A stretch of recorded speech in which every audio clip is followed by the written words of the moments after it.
오늘은 이제 극한 상황에 달한 욥과 그의 아내가 원망하고 불평하는 그러한 내용의 이야기입니다. 우리 기독교인들은 보편적으로 대부분 무엇을 얻거나 무엇을 소유하게 되면 이건 하나님의 은혜다. 자기가 하는 일이 잘 되고 그러면 하나님의 은혜다. 자기 자녀가 원하는 학교에 들어가면 하나님의 은혜다. 뭐 이렇게 이야기하죠. 그리고 그걸 통해서 하나님의 은혜를 확인하려고 하는 그런 사람들이 대부분이에요. 그러니까 무언가를 획득함으로써 소유가 증거되는 것을 복으로 그렇게 생각하기 때문에 획득과 소유가 하나님의 은혜다 이렇게 생각하는 거예요. 여러분들도 그렇게 생각하잖아요. 뭔가 잘 되고 그러면 하나님께서 나를 버리지 아니하셨구나. 나를 사랑하셔서 나에게 은혜를 주셨구나. 뜻대로 안 되면 하나님이 외면하셨구나. 나를 못 본 척 하시는구나. 하나님의 은혜가 내게서 떠나갔구나. 뭐 이런 생각 하잖아요. 그런데 그런 생각이 비성경적이고 비신앙적이고 비논리적인 것이다. 그걸 알아야 돼요. 근데 그걸 아는 사람들이 많지를 않아요. 에베소서 1장 3절에 보면 뭐라고 되어 있느냐면 찬송하리로다 하나님 곧 우리 주 예수 그리스도의 아버지께서 그리스도 안에서 하늘에 속한 모든 신령한 복으로 우리에게 복 주시되 그렇게 이야기를 하고 그건 복을 받을 것이다가 아니라 이미 복을 주셨다 그 말이에요. 이 바울이 에베소서 1장 3절에서 말한 것은 뭐냐면 신자는 그리스도 예수 안에서 하늘에 속한 모든 신령한 복을 받은 존재다. 이미 받은 존재다. 그 얘기예요. 앞으로 받을 것이다. 그게 아니라. 따라서 이미 하나님의 은혜 안에 들어와 있다는 얘기예요. 하나님 복을 받은 존재라는 것은 하나님의 은혜 안에 들어와 있다는 얘기예요. 하나님의 은혜 안에 들어와 있기 때문에 소유가 증가하든 소유가 없어지든 상관없이 은혜 안에 있는 것은 변함이 없다. 그러니까 아까 말씀드린 대로 뭔가 소유가 증가하거나 소유가 있게 되면 하나님의 은혜고 그것이 없어지면 하나님의 은혜가 아닌 그것은 비성경적이고 비논리적이고 비신앙적이다. 그렇게 말씀을 드린 거예요. 따라서 획득과 소유의 은혜가 있다는 것은 비성경적이고 비신앙적인 것이 아닐 수 없다. 또한 획득과 소유의 증가가 하나님의 은혜라고 한다면 만약에 뭔가 새롭게 생기거나 이왕 가지고 있는 것이 더 늘어나는 것이 하나님의 은혜라면 은혜 안에 존재하는 신자의 인생에서는 상실이나 소멸은 없어야 되는 거예요.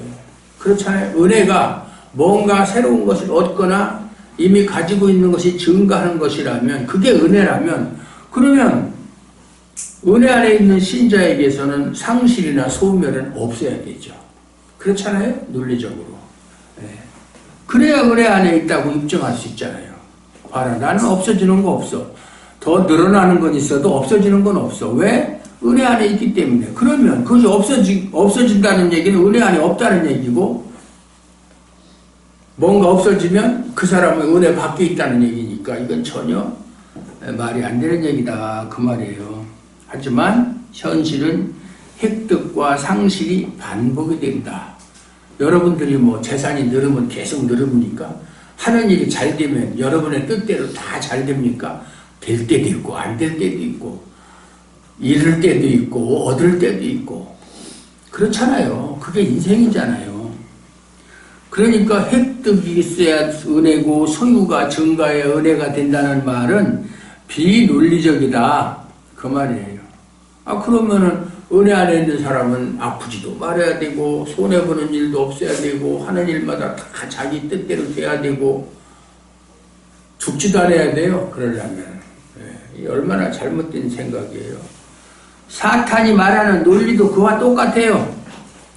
뭐예요? 욥이 까닭없이 하나님을 경외하는 것이 아니다. 욥이 왜 하나님을 그렇게 열심히 섬기겠느냐? 주께서 그와 그의 집과 그의 모든 소유물을 울타리로 두르신 때문이 아니니까. 그러니까 수인들을 쳐주기 때문에, 보호해주기 때문에 욥이 하나님을 그렇게 경외하지.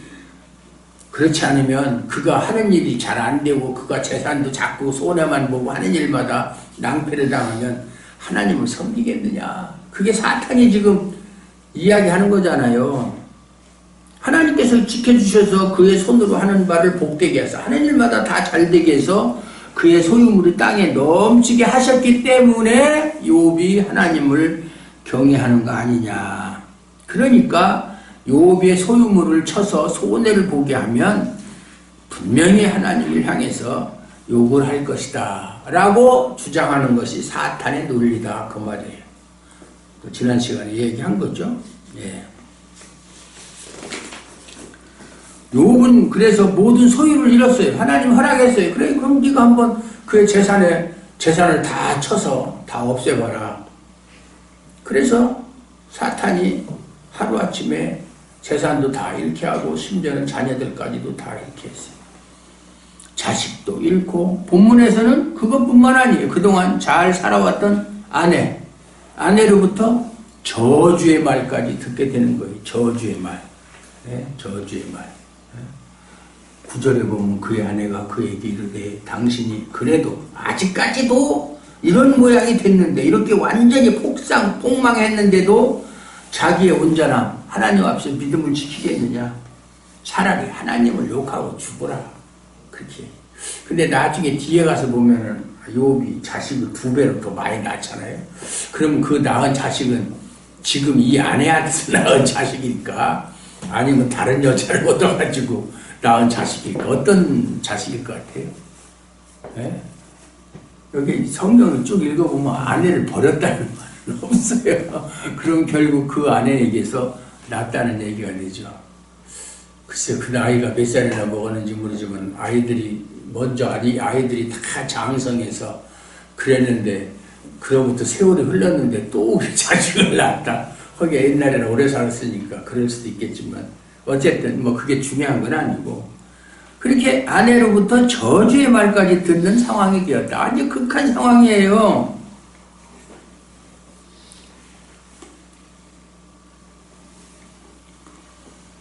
아내와의 관계까지 상실되었다. 이제 갈 때까지 간 거예요. 욥의 입장에서는. 그야말로 욥에게 있었던 소유와 또 아내와의 관계 모두가 다 상실이고 소멸이다. 이제 뭐 건덕지가 하나도 없어요. 여러분이 만약에 이런 일을 당한다고 생각해 보세요. 뭘 생각하겠어요? 에이, 차라리 죽어버리는 게 낫겠다. 뭐 그런 생각할 거 아니에요. 자살이라는 것은 한계 상황에 도달했을 때 도저히 내 힘으로는 이걸 벗어날 수가 없다. 이제 극한 상황이라고도 하고 한계 상황이라고도 하는데 그렇게 되면 사람이 생각하는 게 죽음이에요. 그 죽음이라는 것은 극한 상황에서 탈피하고자 하는 마음이 있을 때 자살하는 거예요. 도저히 내 힘으로는 어떻게 할 수가 없다. 이렇게 됐을 때. 사탄은 욥이 이러한 상황이 되면 틀림없이 주를 향해서 욕할 것으로 확신했어요. 아무리 욥이 믿음이 좋아도 이렇게 완전히 망했는데도 주님을 잘 섬길까? 어림없는 소리야. 이렇게 되면 반드시 주님을 향해서 이 아내처럼 말이죠. 욕을 할 것이다 라고 확신했어요. 그것이 사탄의 권세에 붙들려 있는 인간의 속성. 사람은 아무리 믿음이 좋은 사람도 하는 일이 잘 되면 하나님은 역시 내 편이야. 하나님은 사랑의 하나님이야. 하나님은 나를 사랑하셔. 그러다가도 하는 일이 안 되고 자꾸 실패를 거듭하고 그러면 하나님이 있긴 있는 거야. 아니 있다고 하면 왜 나한테 이렇게 실패만 거듭하게 하실까? 하나님이 나를 버리셨나? 뭐 이런 생각을 하는 것이 인간의 속성이다. 이 사탄은 그거를 너무나 잘 알고 있다. 그래서 그걸 이용하는 거예요. 하지만 사탄이 놓쳐버린 게 있어요. 그건 뭐냐면 욥이 하나님과의 관계에 있다는 것을 몰랐어요. 욥과 하나님과의 관계에 대해서는 몰랐어요. 욥이 하나님을 경외한 것은 욥의 의지가 아니라 욥 스스로가 내가 의지로 내 자신의 힘으로 하나님을 섬겨야 되겠다. 어떤 의무감, 책임감, 뭐 이런 욥의 의지가 아니라 욥을 붙들고 계시는 하나님으로부터 인한 결과라는 사실은 사탄이 그걸 몰랐다.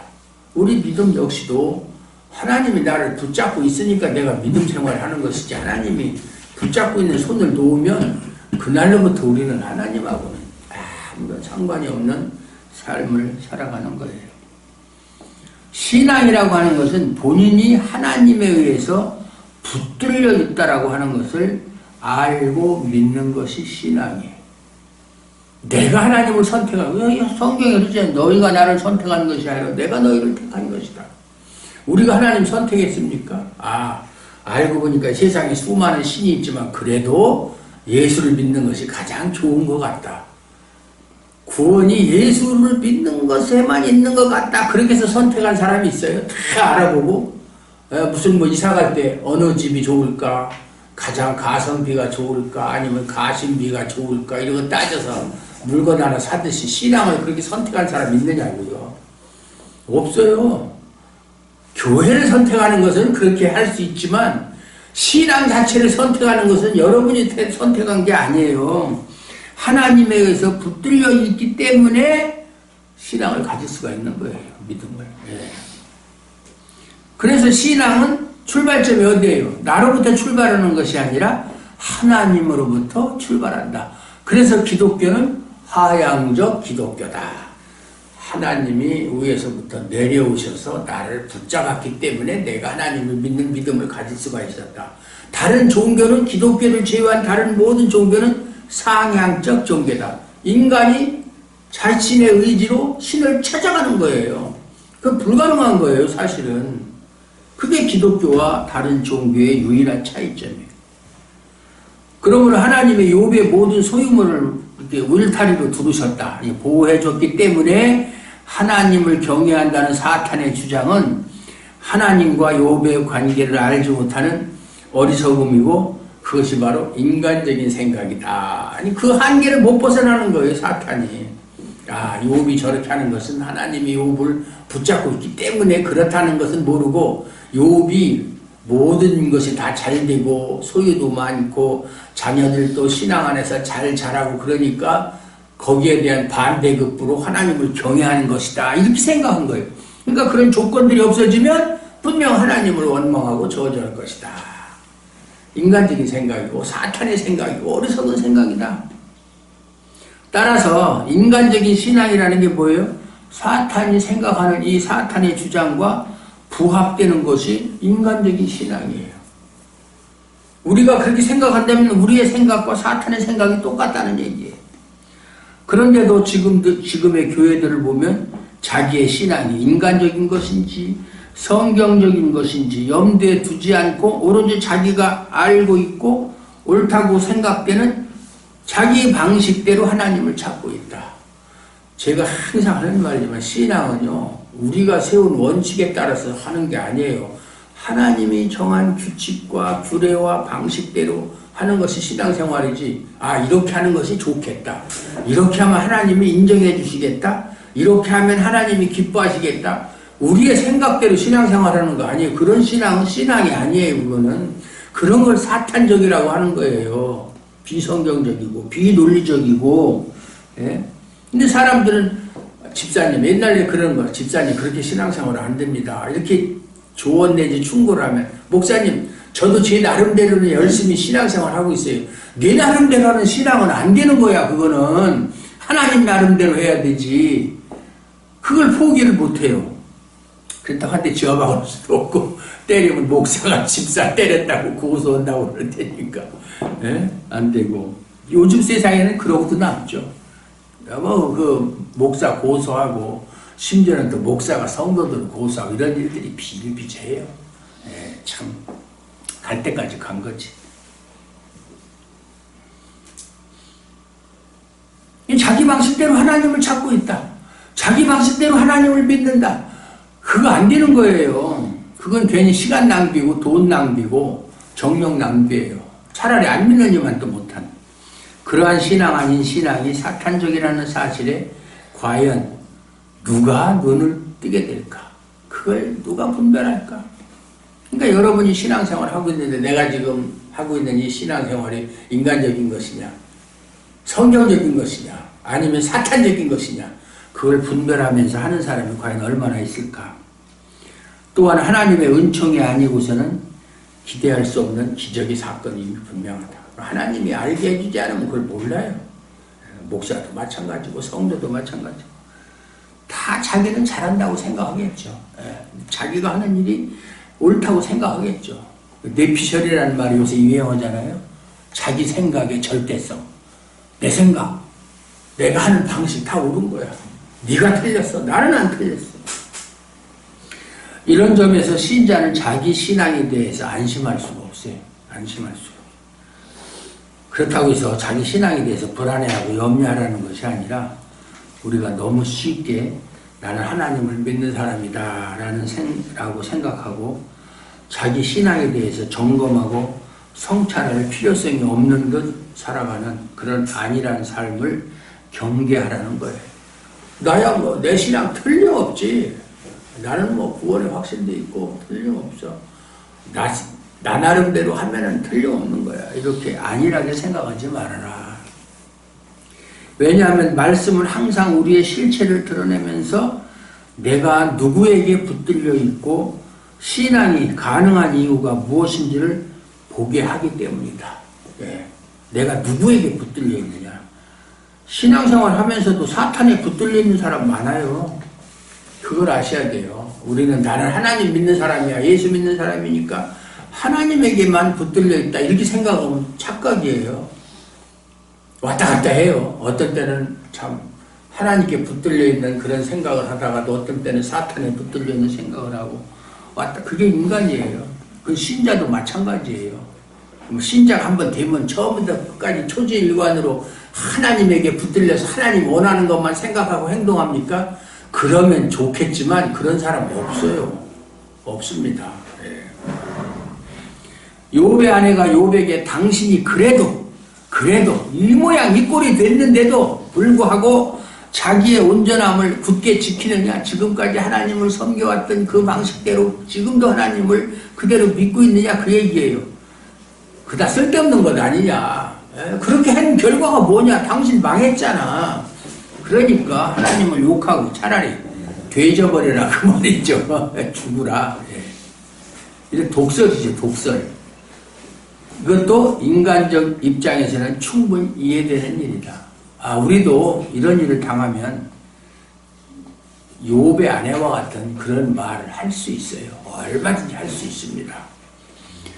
물론 욥이 말할 수 없는 고통을 겪고 있는데 아내된 처지에서 저주와 같은 심한 말을 할 수 있느냐, 그런 생각을 할 수 있어요. 어떻게 아내가 지금까지 자식 낳고 한 집에서 살 맞대고 살아온 아내가 그렇게 심한 말, 더군다나 지금 쫄딱 망해서 남편이 지금 온몸에 종기가 나가지고 지금 어떻게 하지도 못하고 얼마나 가려우면 깨진 기와장 가지고 몸을 긁고 있는 이런 극한 상황에서 위로는 못해줄 망정 그렇게 독한 말을 할 수 있느냐. 참 그 아내도 보통 사람 아니다. 참 소크라테스의 아내 이름이 뭔지 아세요? 소크라테스 아내 이름? 크산티페예요. 크산티페라는 물론 이제 소크라테스가 그리스 사람이니까 소크라테스, 아리스토텔레스 남성 명사는 뒤에 쓰가 붙고 여성 명사는 에나 아가 붙어요. 그래서 크산티페 에가 붙어서 여자예요. 여성 명사에는 에가 붙고 마리아 하면은 그 아가 붙고 수잔나 아잖아요. 그런 식으로 붙으면 여자예요. 어쨌든 그 사람도 보통 악처가 아니잖아요. 소크라테스가 그랬잖아요. 내가 악처를 만나지 않았으면 내가 철악처가 될 수 없었을 것이다. 어떻게 보면 악처하고 산다는 것도 하나의 축복일 수도 있겠죠. 그러나 악처는 안 만나는 게 좋아요. 정신 건강에도 좋고 다 좋습니다. 하지만 그동안 누렸던 부요가 욥이 하나님을 충성스럽게 경외한 결과라고 생각했다면 이제는 다 잊어버렸잖아요. 잊어버린 상황에서는 배신감을 느꼈을 수도 있어요. 예, 내가 하나님을 잘 섬겼는데, 그래서 지금까지 이렇게 잘 모든 것을 누리고 살았는데 이제는 이것이 다 없어졌다. 그럼 내가 그동안 하나님을 경외한 결과가 뭐냐? 하나님한테 완전히 배신당한 거 아니야? 뒤통수 맞은 거 아니냐? 이런 생각할 수 있다. 그 말이에요.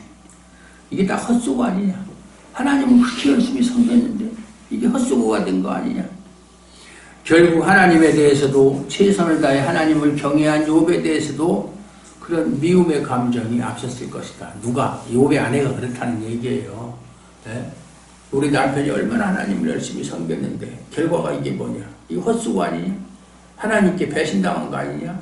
하나님에 대한 미운 감정이 왜 없겠어요? 사람인데. 우리도 마찬가지로 우리도 더 할 수도 있어요, 사실. 하나님 있긴 뭐가 있어? 하나님이 진짜 니체의 말대로 하나님이 죽었다. 살아있으면 이럴 리가 있느냐? 그동안 우리가 진짜 헛일했다. 그런 생각 가질 수 있어요. 그런데도 불구하고 욥은 아내의 말을 어리석은 말로 치부하죠. 당신이 말하는 것이 참 어리석은 여자의 말과 같다. 왜냐하면 욥은 하나님은 복을 주기도 하시고 화를 주기도 하시는 분으로 알고 있었기 때문에, 다시 말해서 신자가 항상 복을 받기만 하는 것이 아니라 화도 받는다는 것이 욥의 신앙이에요. 그래서 주신 자도 여호와시요 취하신 자도 여호와시요. 복만 주는 게 아니라 화를 줄 수도 있다. 이 말이 상당히 잘못 생각하면 욥이 대단한 신앙이 있는 것으로 생각을 해요. 많은 사람들이, 많은 목사들이 참 욥의 신앙을 봐라. 주신 자도 여호와시요 취하신 자도 여호와시. 하나님은 복만 주는 게 아니라 화도 주시는 분이다. 얼마나 대단한 신앙, 이렇게 생각하잖아요. 그 잘못된 소리예요. 그게 제가 항상 얘기하잖아요. 여러분이 기존에 알고 있는 신앙적인 지식, 또 잘못 들은 설교, 그게 아니다 라고 많이 말을 한다고 했죠. 과연 그러면 그 욥의 말이 옳은 말일까? 하나님은 선하신 분이기 때문에 하나님께서 행하신 모든 일은 다 선한 거예요. 하나님이 선하시니까 선한 일만 하시는 것이 아니라 하나님이 하시는 일은 다 선한 일이에요. 다 선한 일. 그거 분명히 아셔야 돼요. 로마서 9장 14절에 보면 무슨 말이 있어요? 그런즉 우리가 무슨 말하리요? 하나님께 불의가 있느냐? 그럴 수 없느니라. 이거 난 절대 부정이에요. 결코 그럴 수가 없더라. 네버나. 절대 하나님께는 불의가 있을 수가 없다 라고 말한 것처럼 하나님께는 불의가 없어요. 그렇다면 하나님의 행하신 결과가 우리에게 화로 돌아오는 일이 있을까? 하나님께서 행하시는 일이 다 선한 일이고 하나님께 불의가 없다면 하나님께서 행하신 일이 우리에게 화로 돌아오는 일이 있을까? 있을까요? 있다면 이상하잖아요. 하나님은 다 선한 일만 하시고 하나님께서 나오는 건 선한 일만 있는데 그 하나님의 행하신 일이 우리에게 화로 돌아오는 일이 있을까? 오다가 중간에 바뀌어버렸나? 우리가 생각하는 복과 화는 기준이 뭡니까? 나를 기준으로 해서 생각하잖아요. 무엇이 복이고 무엇이 화냐? 나를 기준으로 생각하는 거잖아요. 복이 소유가 증가하고 증가할 때는 그것이 복이고 그것이 없어지거나 그럴 때는 그건 실패한 것이고 그것을 화라고 생각하잖아요. 우리 인간들은. 욥이 하나님을 복만 주는 것이 아니라 화도 주는 분이라고 말한 것은 자신이 겪고 있는 고통이 뭐예요? 화라고 생각하고 있기 때문에 그런 소리를 하는 거예요. 옛날에 잘 될 땐 하나님이 복을 주신 것이고 지금 재산도 다 잃고 자식도 다 잃고 몸의 건강까지 이런 것은 내가 지금 고통 가운데 있는 것은 화가 미친 것이다. 그러니까 뭐예요? 자신의 형편을 기준으로 해서 복이냐 화냐 이렇게 구분하는 것이다. 그 말이에요. 그렇죠? 생각 듣고 보니까 그렇죠?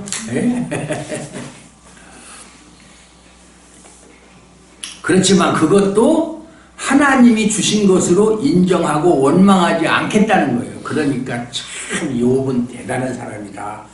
이렇게 봐라. 그러니까 우리도 어떤 어려움이 있어도 하나님을 원망하고 그러면 안 된다. 욥을 봐라. 이런 설교 많이 하잖아요.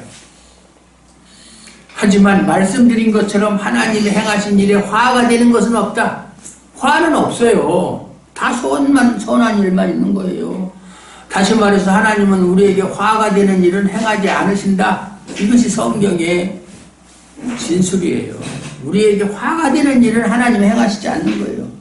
이 말은 소유의 증가나 상실, 평안이나 고통 등으로 복과 화를 구분할 수 없다는 뜻이에요. 성공과 실패.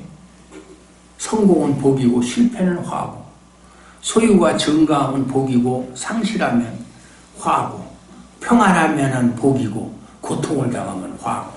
이건 완전히 내 마음대로 생각하는 거예요. 나를 기준으로. 그렇게 구분해서는 안 된다. 하나님은 모든 일을 합력하여 선을 이루시기 때문에 그렇다. 즉 하나님의 행하시는 모든 일은 다 선하다. 다 선하다. 우리가 생각할 때 내가 당장 어렵고 힘들으니까 화로 다 나여 망하게 되었도다 이렇게 얘기하는 것이지, 하나님 편에서 볼 땐 나는 너에게 화를 준 적이 없노라. 내가 너에게 준 것은 다 선한 것이다. 쫄딱 망했어도 여러 사람에게 수치를 당해도. 따라서 욥이 비록 입술로도 하나님을 원망하지는 않았죠. 입술로 범죄하지 않았다고 그러잖아요. 그것이 하나님을 아는 바른 관계에 있는 것은 아니다. 야, 대단하다. 어떻게 그런 상황에서도 입술로라도, 마음과 생각이 아니라 입술로라도. 근데 뭐 마음과 생각이 입술로 나오는 것이지 마음과 생각 따로 입술 따로는 아니잖아요. 범죄하지 않을 수가 있을까. 참 욥은 대단한 신앙의 소유자다 이렇게 생각하는데 아니다 그 말이에요. 그거 가지고 야 하나님과 바른 관계에 있다 이렇게 얘기할 수가 없다. 다만 욥은 자신의 의지로 하나님을 배반하지 않고 신앙을 지키고자 하는 눈물겨운 최선의 노력은 보여주고 있을지언정 그것이 하나님과의 바른 관계는 아니다. 욥은 자신의 의지와 노력으로 하나님과의 관계를 유지한다고 생각하고 있었어요. 하나님께 붙들려 있다는 생각은 모르고 자신의 노력으로 그렇게 해왔다. 그래서 욥을 대단한 신앙인으로 생각하는 사람에게는 이런 말이 좀 불편하게 들릴 수 있어요. 무엇보다도 중요한 것은 우리도 욥과 같은 착각에 빠질 수가 있다. 그래서 욥을 세워서 욥을 모델로 해가지고 드러내시는 신앙의 참된 의미, 무엇이 참된 신앙인가 그것을 배우게 하는 것이 우리가 욥기를 통해서 얻을 수 있는 하나님의 은총이에요. 욥기를 통해서 무엇이 참된 신앙인가 그걸 배우는 거예요. 욥을 세워서 하나님이 그걸 우리에게 가르쳐 주시는 거예요. 우리는 욥기를 통해서 욥의 인내를 보라. 욥이 얼마나 어려운 환경을 참고 견뎠느냐. 우리도 어려운 일을 참고 견디면 반드시 좋은 날이. 그건 욥기하고 전혀 상관없는 얘기예요. 상관없는 얘기예요. 하나님이 욥을 통해서 무엇이 참된 신앙이고 무엇이 정말 올바른 신앙인가 그걸 깨우쳐 주는 것이지. 그거 무슨 욥처럼 뭐 그런 상황을 우리가 당하지도 않겠지만 우리 그렇게 극한 상황에 당할 일이 별로 없잖아요. 아마 거의 평생에 없을 거예요. 욥의 신앙은 하나님이 책임지고 계신다. 우리의 신앙은 하나님이 책임지고 계신다. 이 사실에 집중해야 된다. 내 의지와 내 노력이고 그런 것의 최선의 결과가 아니고 하나님이 나를 책임지고 계신다는 사실이 중요한 것이다. 고통의 순간에도 아내로부터 독서를 듣는 순간에도 욥은 하나님과의 사귐에 있었고 그 사귐은 욥에 의한 것이 아니라 욥의 의지나 노력이 아니라 욥을 붙들고 계시는 하나님에 의한 결과라는 사실에 우리가 주목해야 된다. 주목해야 된다. 그 욥만 그런 거예요? 나도 그렇잖아요. 여러분도 마찬가지고 다 똑같은 거예요. 그 욥에게만 그렇다면 뭐 우리가 지금 욥기를 읽을 필요도 없죠. 이처럼 하나님께 붙들려 있는 것이 신자의 현실이기 때문에 신자에게는 전부가 선한 열매만 맺어지는 것이다. 그래서 고통에 주는 것도 하나님이 어떤 목적이 있으니까 주시는 거예요. 실패를 경험하게 하는 것도 목적이 있어서 그를 더 성숙한 신앙인으로 만들기 위해서 하나님이 주시는 과정이에요. 그걸 통해서 신앙이 내가 이런 것이 부족했구나, 이런 것이 잘못됐구나, 이것을 그런 실패와 그런 상실을 통해서 하나님이 깨닫게 해주신다. 그 말이에요. 그렇게 교육시키는데도 못 깨달고 맨날 하나님 원망이나 하고, 하나님 언제 주실 건데 왜 줄 때가 됐는데 안 줍니까? 이렇게 생각하면 안 돼요. 신앙의 주체는 하나님이세요. 하나님에 의해서 믿음이 가능하다는 것을 간구하면 사탄의 주장처럼 많은 소유물이 믿음을 가능하게 하고 있다는 생각에 붙들립니다. 모든 일이 잘 되면은 그것 때문에 하나님을 믿게 되고, 모든 것이 뜻대로 안 되면 하나님을 믿는 믿음이 식어지고, 그건 사탄의 주장과 다를 바가 없다. 예. 지금의 기독교가 이러한 사고로 팽배하지만 전혀 문제점을 인식하지 않고 있는 것이 참 답답하고 안타까울 뿐이다. 지금의 교회가 이런 사고방식. 그래서 맨날 하나님께 기도하는 것도, 열심히 예배드리는 것도 다 뭔가 하나님께로부터 뭔가를 받아내기 위해서, 자기가 원하는 것을 얻어내기 위한 것이잖아요.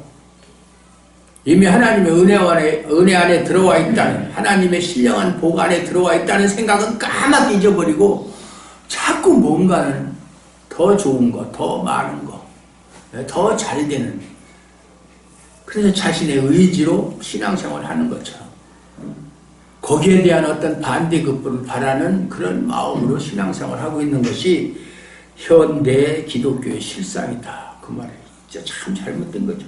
예.